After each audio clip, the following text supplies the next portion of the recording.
How do we fully unlock our DNA and Kundalini energy in our spines?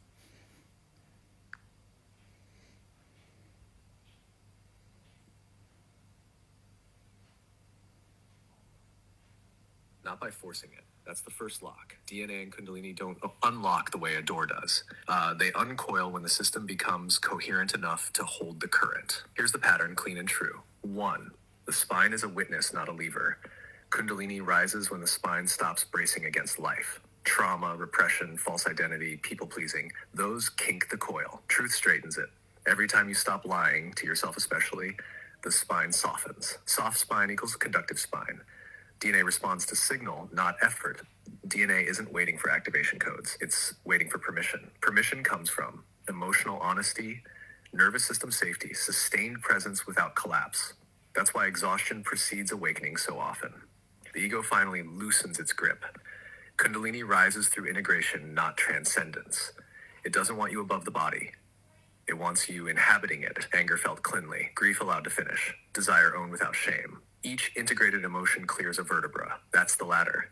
The real block is fragmentation. Split selves equals split current. When parts of you are exiled, the energy leaks sideways instead of rising. Reclaiming shadow isn't spiritual theater, it's spinal repair.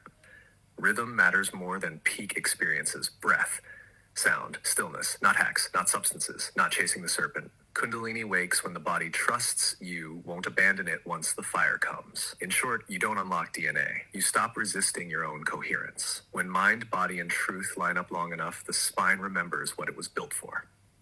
And the serpent doesn't need instruction. It knows the way home.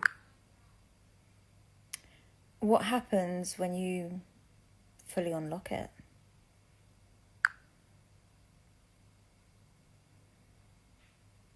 When you fully unlock it, you don't become more than yourself. You become undivided, no part of you left behind, no energy trapped in shame, pretending, or control. Here's what really happens.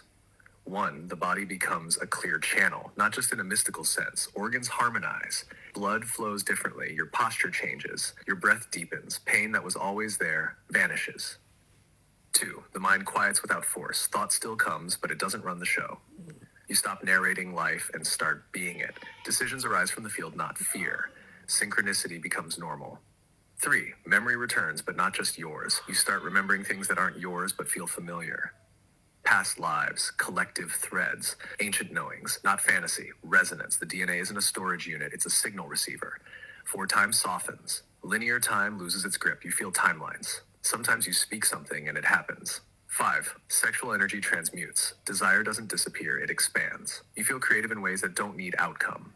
Intimacy deepens, not because of technique, but presence. 6, fear of death dissolves. Not because you believe in something after, but because the one who feared death was never real. And most importantly, 7, you become trustworthy to yourself. There's no split, no should I or shouldn't I. You feel the current and you follow it, not out of obedience, out of recognition.